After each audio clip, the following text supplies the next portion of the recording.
et puis les fait cuire à 100 degrés Celsius comme cela a été dit pendant 20 à 25 minutes et cela à feu moyen.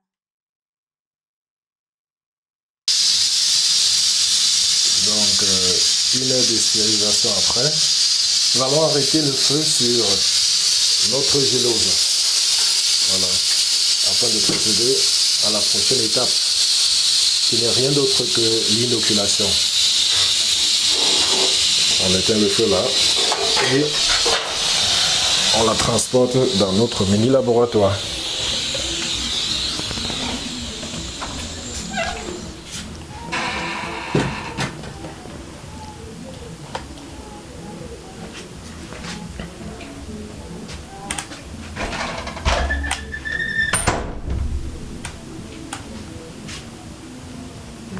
Donc, une fois dans notre laboratoire, nous allons patienter que ce dernier puisse se refroidir.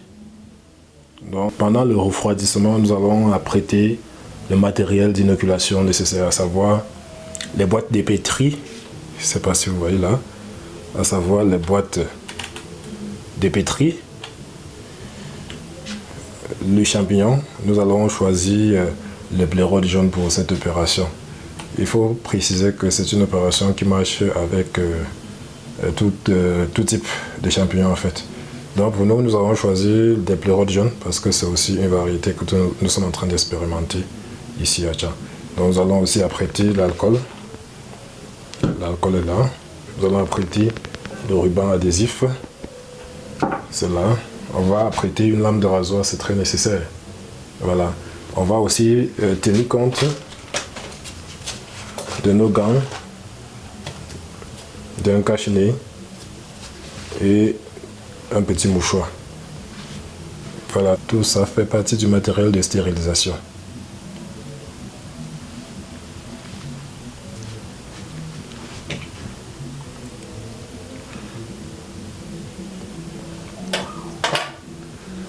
Donc, quelques minutes après refroidissement, nous allons procéder à une opération assez délicate. Cette opération n'est rien d'autre que l'inoculation. Mais avant cela, il faut préciser que certaines règles d'hygiène doivent être respectées. Pour cela, nous allons tout d'abord stériliser tout le matériel de travail qui sera utilisé. Généralement, cette opération se fait dans un box d'inoculation. Mais dans le laboratoire où nous sommes, nous avons plutôt pris la peine de vaporiser de l'alcool dans l'environnement de notre salle. Donc ça veut dire que nous ne serons pas dans l'obligation d'utiliser le box d'inoculation. Mais pour votre cas, vous serez dans l'obligation de l'utiliser. Oui, parce que je ne sais pas dans quel environnement de travail vous allez travailler. Voilà. Donc, dans notre environnement, nous avons stérilisé et nous pouvons désormais nous rassurer juste que tout est clos, que rien n'est ouvert là, et travailler, n'est-ce pas, sans toutefois avoir crainte. Voilà. Donc, on va vaporiser l'alcool dans la salle un peu de partout. Là, cela a été déjà fait. Donc, je vais vous montrer juste comment cela se passe. Donc, on vaporise l'alcool dans la salle. On précise qu'avant de faire cette opération, il faut au préalable porter son masque et ses lunettes. Voilà, surtout les gants et une blouse si nécessaire. Donc, une fois que vous avez fait dans cette opération-là, vous allez stériliser aussi vos mains et ouvrir tout simplement le stérilisateur ou votre cocotte minute où vous allez retirer votre bonhomme de gélose et disposer quelque part là. Voilà. Donc, ici, ça chauffe encore un peu, à température environ 60 degrés. Donc, on va tout simplement attendre le refroidissement complet jusqu'à 50 à 35 degrés. Voilà. Donc, une fois le refroidissement terminé, précédé d'une opération de stérilisation, on va procéder justement à l'inoculation. Voilà, ça consistera tout simplement à couler ces précieux liquides qui n'est rien d'autre que notre gélose dans ces différentes boîtes dépétries. Donc, lorsqu'on va couler ces liquides dans ces boîtes, on va laisser quelque temps à ces derniers pour que ça puisse se refroidir totalement. Et une fois le refroidissement terminé, ça va devenir en quelque sorte un peu dur. Voilà. C'est à partir de cet instant-là donc on va inoculer à proprement parler. Donc la première des choses consiste tout d'abord à stériliser tout le matériel. Bien que la salle soit déjà stérilisée, nous allons stériliser nos mains. Si nous allons utiliser directement les mains, les gants si nous allons utiliser les gants, le mouchoir si nous avons un mouchoir à utiliser. Voilà. Et c'est donc avec ce mouchoir là que nous allons tenir la boîte si elle est encore légèrement chaude. On va donc utiliser le mouchoir. On va ouvrir là.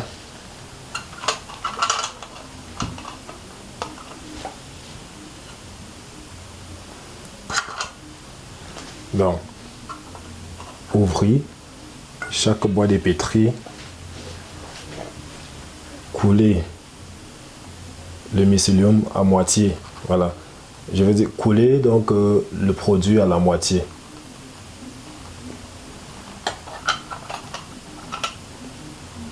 On va mettre de côté. On ouvre une seconde boîte. On coule la gélose à la moitié du contenant. On ouvre la prochaine boîte. On coule la gélose à la moitié du contenant. Voilà, donc vous pouvez répéter l'opération jusqu'à atteindre le nombre de boîtes de pétri que vous avez prévu. Voilà, parce qu'il faut préciser que nous avons prévu la formulation pour des millilitres de gélose. Voilà, donc nous venons à peine de faire 20%. Donc ça veut dire que pour faire la totalité de cette gélose, on aura environ besoin de 20 boîtes de pétri. Voilà, et puisque ceci est juste une démonstration, on va juste se limiter à 3 boîtes. Donc lorsque vous allez couler ainsi, vous allez attendre, vous allez patienter environ 30 minutes. Cela va dépendre du temps qu'il fait chez vous. Voilà. Donc, 30 minutes après, vous aurez quelque chose comme ceci. Donc, vous constatez là que notre liquide s'est coagulé. Voilà. Le liquide s'est coagulé. Donc, déjà, vous allez excuser là, j'ai dû changer le décor de notre table. Parce qu'il fallait que vous puissiez apprécier avec détail le travail qui s'est fait. Donc avec le blanc, il y avait beaucoup de reflets et les détails n'y étaient pas. Voilà. Donc nous avons précisé que une fois que la stérilisation de notre gélose a été faite, on a laissé un temps de refroidissement et une fois le refroidissement fait, on a coulé donc la gélose dans nos différentes boîtes. Et quelques 20 à 30 minutes après, notre gélose s'est complètement coagulée. Donc ça ne peut plus se verser même si vous retournez là. Vous voyez là, on a coulé la moitié de la boîte. On a coulé à peu près la moitié de la boîte. Voilà. Si c'est légèrement plus que ça, il n'y a pas de souci. Légèrement moins, il n'y a pas de souci. Donc la moitié, c'est l'idéal. Voilà.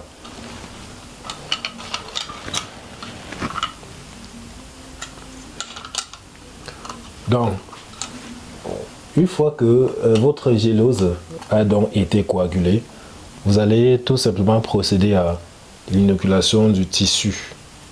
Pour cela, vous allez tout d'abord prendre votre lame de rasoir que vous allez stériliser avec de l'alcool. Voilà la lame de rasoir là. On stérilise avec de l'alcool. Voilà. Vous allez prendre un morceau de champignon. Parmi la grappe de champignon que vous allez prendre un morceau. Et il faut préciser que le morceau ou du moins le champignon utilisé doit être assez jeune. Ça doit être ce champignon là qui n'a pas encore libéré ses spores. Donc c'est ce jeune champignon que vous allez extraire de la sorte. Je vous ai précisé que nous sommes en train d'expérimenter une nouvelle variété qui est la variété jaune. Donc c'est pourquoi vous voyez le champignon tend un peu au jaune. Donc c'est les pleurotes jaunes. Donc cette méthode ou bien cette technique est valable pour tout type de champignons. Donc que vous soyez le producteur de champignons de Paris, producteur de champignons pleurotes ou tout type de champignons, cette méthode marche. avec tout type de champignons. Donc, vous allez prendre votre champignon là. Vous n'êtes plus obligé de le stériliser parce que je précise que lorsqu'on le récolte, on le conserve dans les conditions de stérilisation. Si vous avez une boîte stérile, une fois que vous allez récolter votre champignon étant frais, vous allez mettre dans cette boîte là et n'ouvrir que en laboratoire lors de l'exercice. Voilà, vous allez prendre ces derniers là avec votre lame déjà stérilisée, bien sûr, vous déposez sur n'importe quoi. Vous fendez le champignon de la sorte. Vous allez fendre le champignon là. Vous allez prélever à base, ou du moins à partir de la lame avec la lame de rasoir, vous allez prélever le cœur de votre champignon. Le cœur, c'est là. C'est là. Dans cette partie entre le chapeau et les pieds. C'est ça qu'on appelle le cœur. Donc c'est cette partie-là que vous allez prélever. Un morceau, un petit morceau, ouais. Vous allez juste prélever là. Un petit morceau avec votre lame de rasoir. Peu importe. Mais voici le morceau que j'ai prélevé. C'est assez simple. Ça peut être plus gros que ça. Ça peut être moins gros. Il n'y a pas de souci. Donc vous prélevez là. Vous disposez tout simplement au milieu de votre gélose. Voilà. Votre gélose qui est coagulée. Vous mettez au centre. Vous voyez, c'est comme un point qui est au centre d'une sphère. Voilà. Donc ça ne bouge pas parce que j'ai légèrement pressé. Légèrement. Pour que ça puisse tenir. Sinon, au moment de la manutention, ça peut chuter d'un côté. Voilà. Donc on a disposé le tissu des champignons là. On a légèrement pressé avec la lame. Juste légèrement. Hein, pressé pour que ça puisse tenir. On ne noie pas. On presse légèrement pour que ça puisse coller. Donc une fois que ceci a été fait, c'est simple.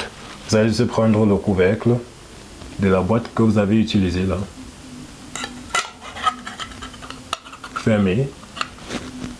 Et puis prendre votre ruban adhésif. Initialement bien stérilisé aussi avec de l'alcool, je précise. Tout doit toujours être stérilisé, que ce soit la lame de rasoir, la table de travail, les tissus, n'importe quoi.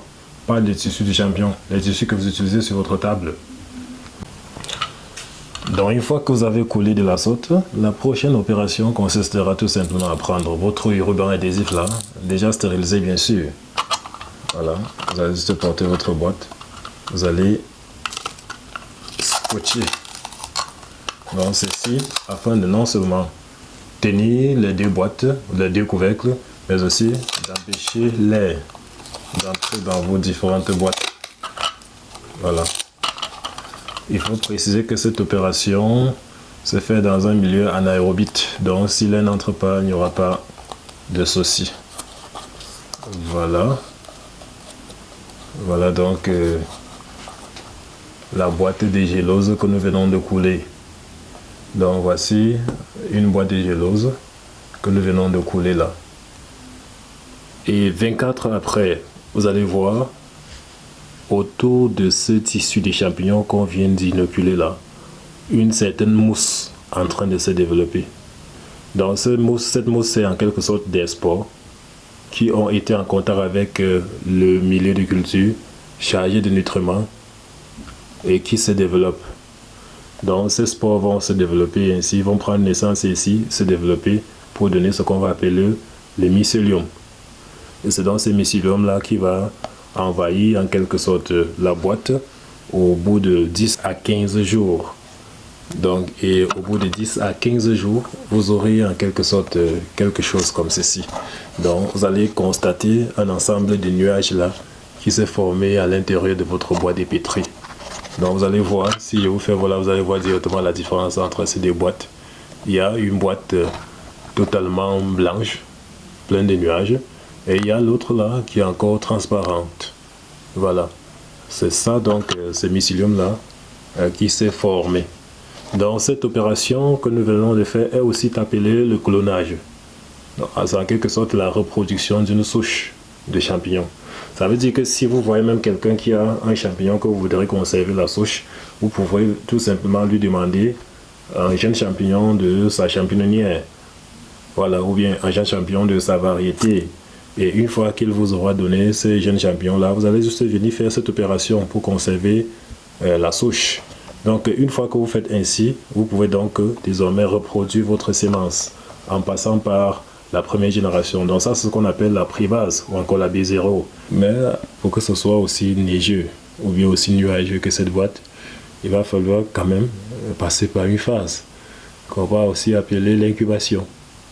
Voilà, cette phase est une phase obligatoire dans toutes les étapes de production des champignons. Voilà. Donc pour que ceci puisse incuber, il va falloir juste mettre dans l'armoire, mettre dans une chambre, mettre dans n'importe quoi, propre. Vous pouvez mettre dans un carton, à condition que cela soit sombre.